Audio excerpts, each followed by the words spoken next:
El Señor esté con ustedes. Proclamación del Santo Evangelio según San Mateo.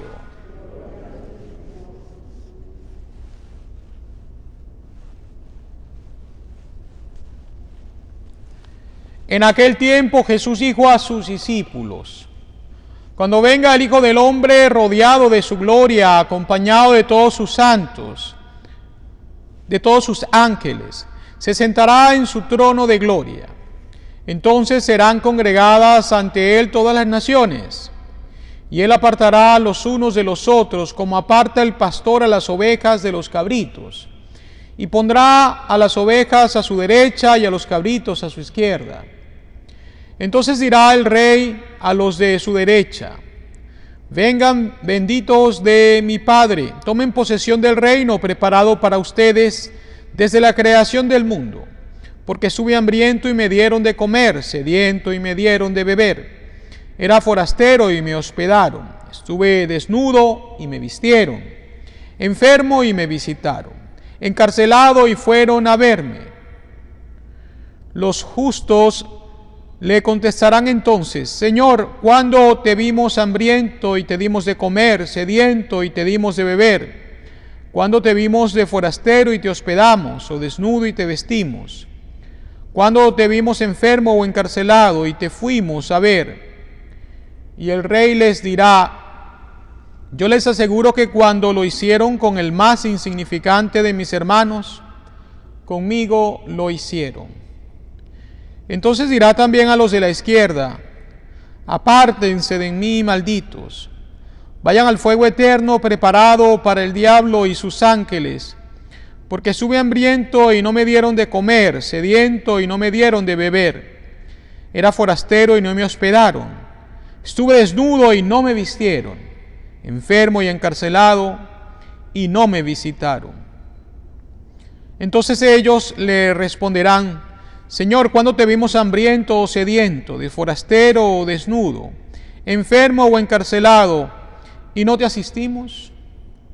Y él les replicará: Yo les aseguro que cuando no lo hicieron con uno de aquellos más insignificantes, tampoco lo hicieron conmigo.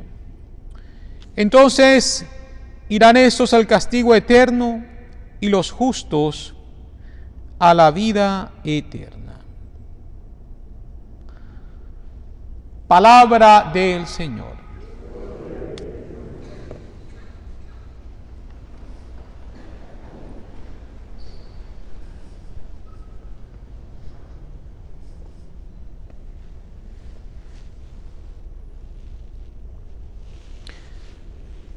¡Viva Cristo Rey! ¡Viva! Ese es el grito que muchos cristianos han dado antes de morir como mártires, defendiendo su fe en Jesús y la iglesia por él fundada. De eso vamos a hablar un poco más a profundidad más adelante. Sin embargo, quería iniciar esta homilía haciendo mención a este gran testimonio de amor y valentía de estos hombres y mujeres que nos han precedido en la fe. Hoy celebramos pues esta solemnidad de Cristo Rey y Señor del universo. Solemnidad que fue instituida, como se decía al inicio de esta misa, en el año 1925, el día 11 de diciembre. Y el Papa que la instituye es el Papa Pío XI. Sin embargo, además de esta fecha tan importante, es bueno tener en contexto otras fechas que nos van a dar a entender bien el por qué se llega a esta institución y lo que viene después de haberla instituido. Comencemos diciendo que desde el año 1914 al 1918, aproximadamente 4 años, se lleva a cabo la Primera Guerra Mundial, que causa obviamente gran sufrimiento y miseria a las personas que se vieron involucradas de una manera más directa en esta guerra. Muertes, heridos, secuelas también emocionales y espirituales para los sobrevivientes.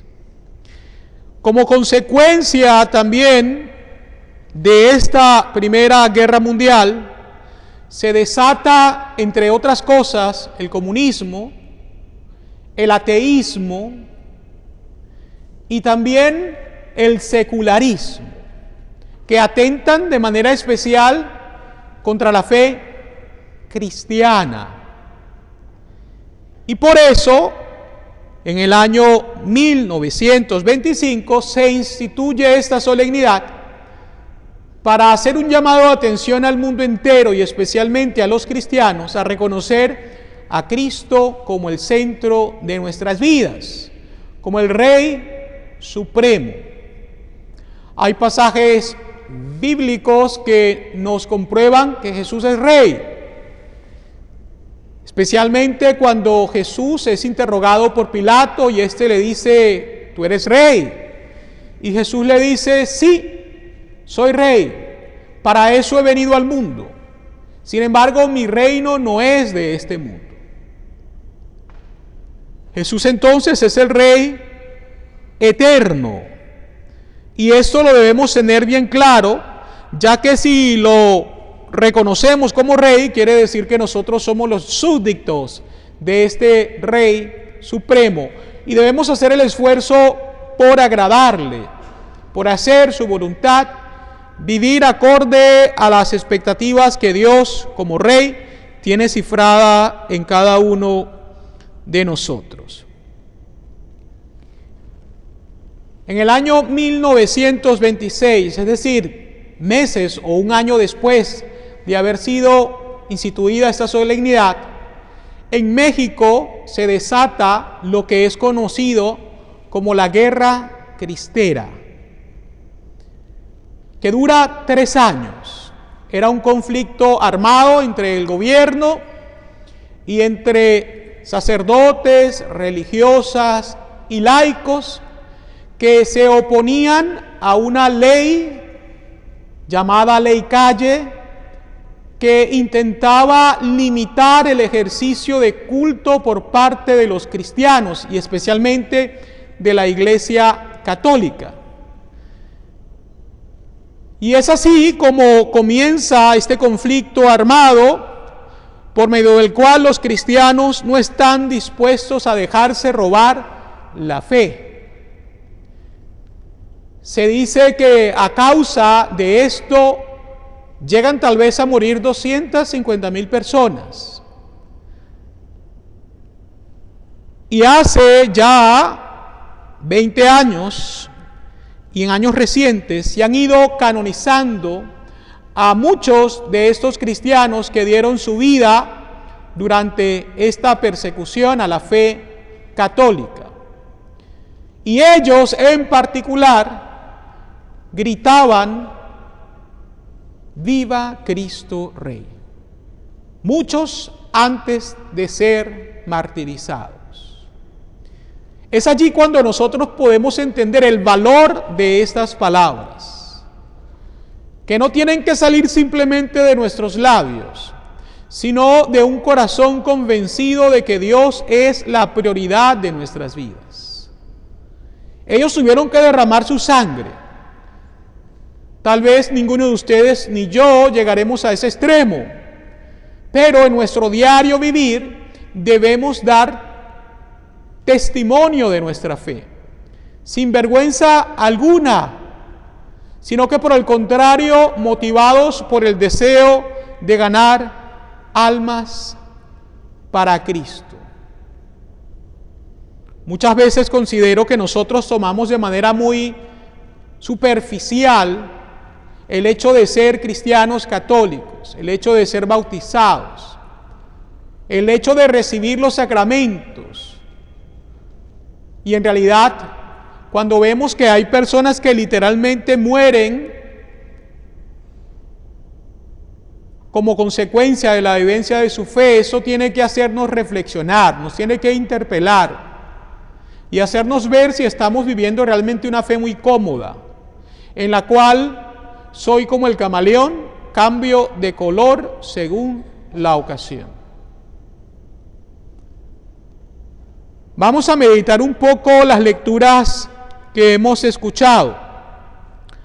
La primera lectura está tomada del libro del profeta Ezequiel y allí se hace mención a Dios como buen pastor, que cuida de las ovejas, que las alimenta, que las libra del peligro. Y es interesante porque en esta solemnidad se une la imagen del pastor con la imagen del rey, que en inicio pudiéramos pensar no tienen mucho que ver lo uno con lo otro, pero en realidad sí, porque Jesús es un rey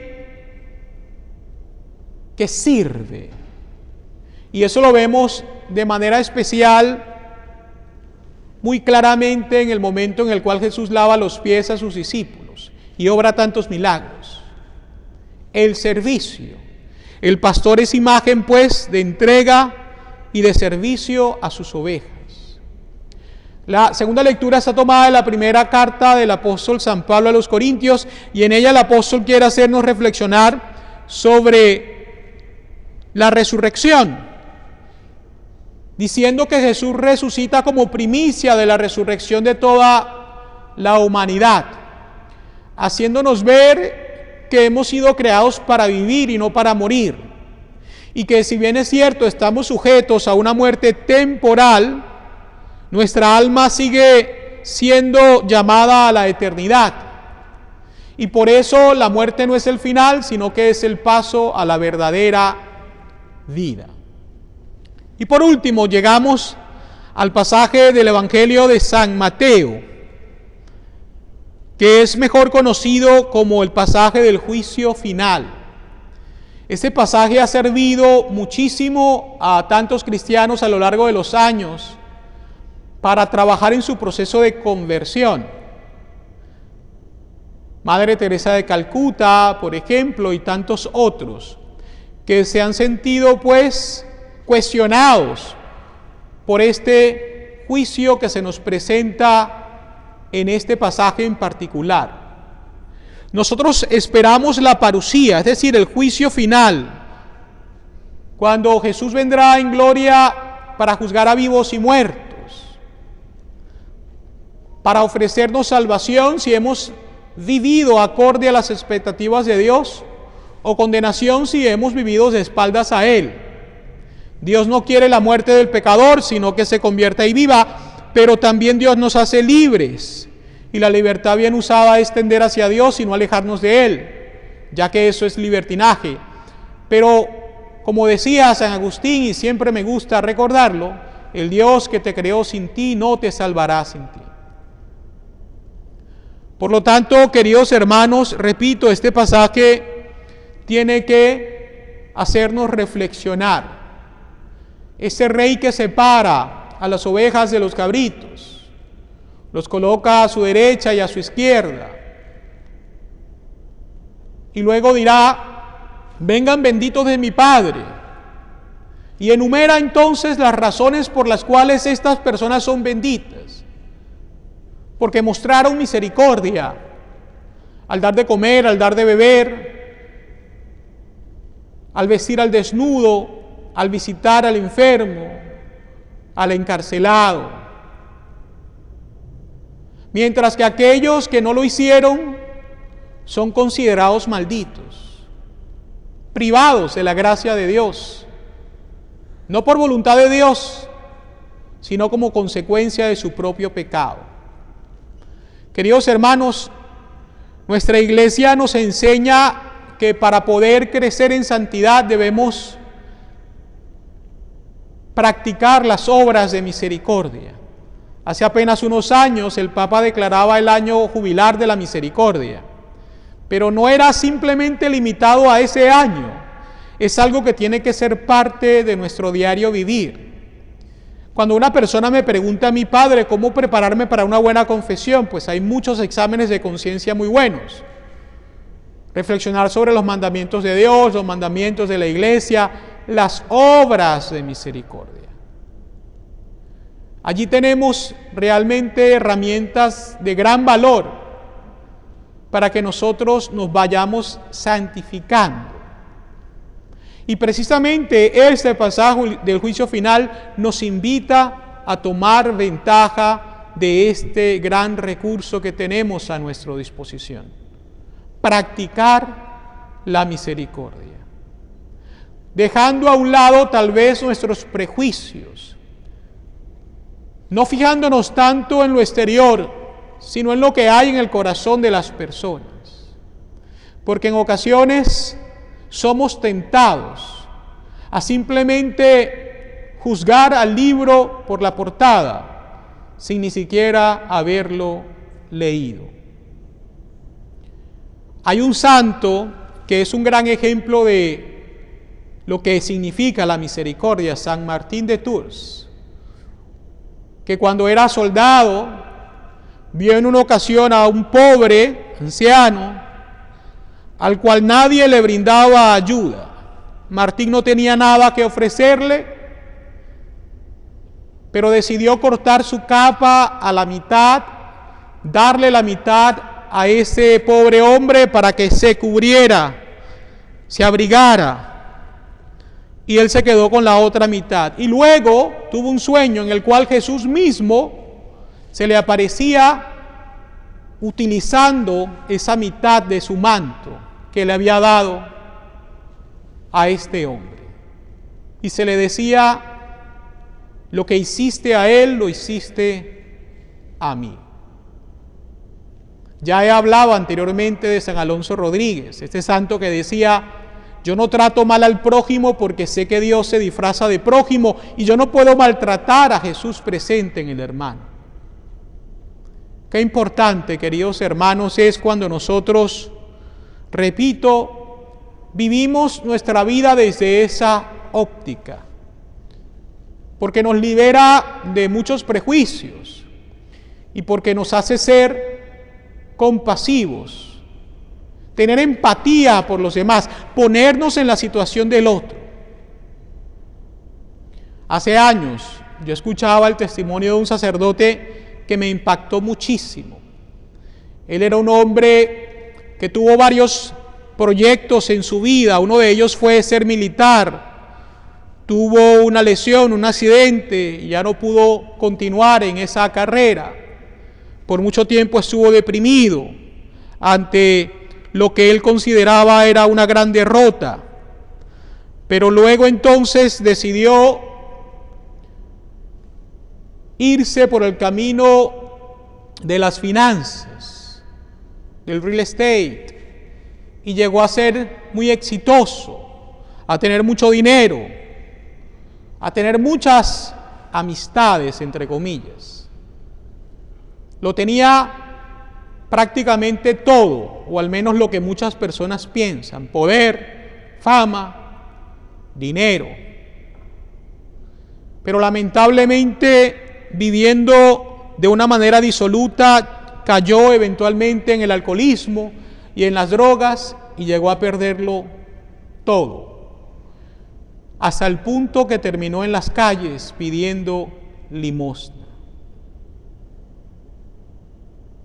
En medio de su adicción a las drogas y al alcohol, decidió eventualmente regresar a la casa de su madre, una mujer anciana, a la cual tenía muchos años sin ver, porque se había olvidado de ella mientras era un hombre exitoso.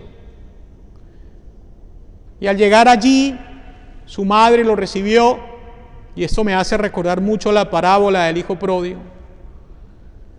Y este hombre pasó días amargos, pensando qué falló, qué hice mal para llegar a este punto. Pero un día decidió ir a confesarse. Hizo una confesión muy profunda desde el corazón. Él había sido criado en la fe católica, obviamente se había alejado de la fe. Y a partir de allí comenzó un proceso de conversión con esta confesión. Y años más tarde llegó a ser sacerdote. increíble.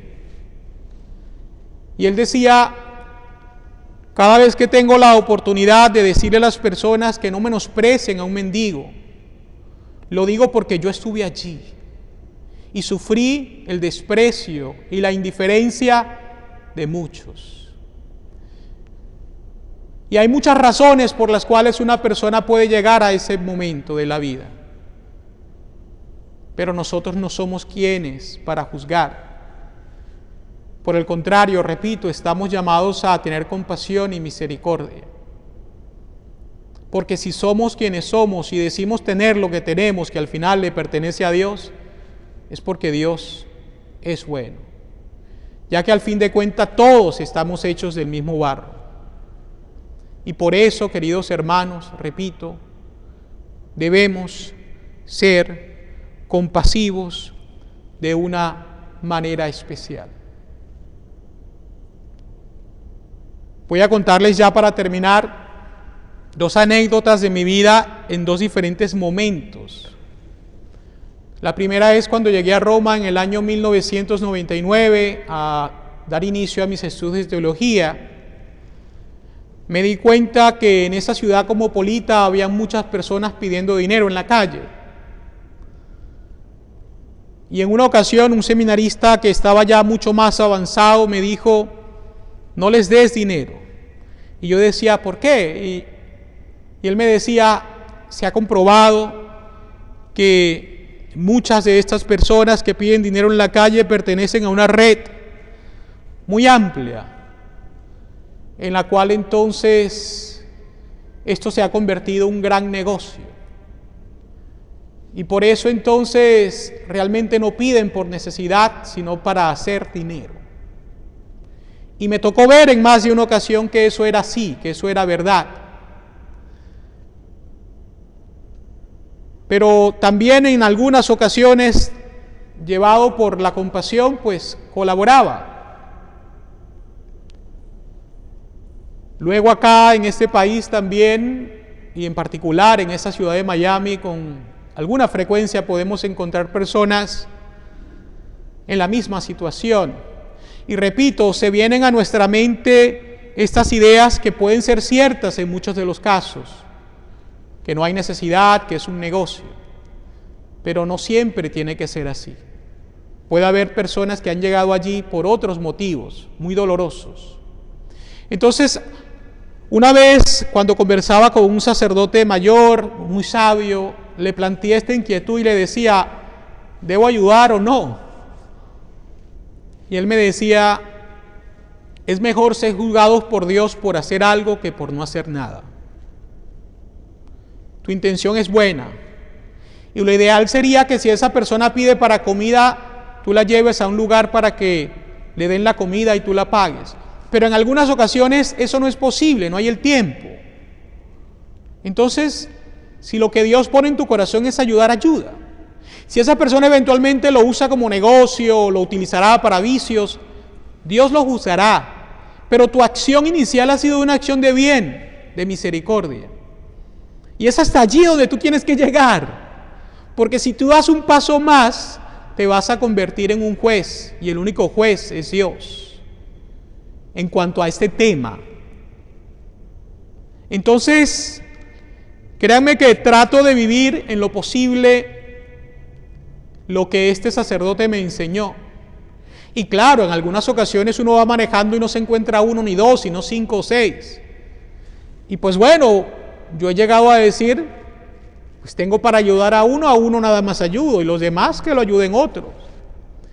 Pero en realidad, queridos hermanos, repito, la inacción, el no hacer nada, es peor que hacer algo.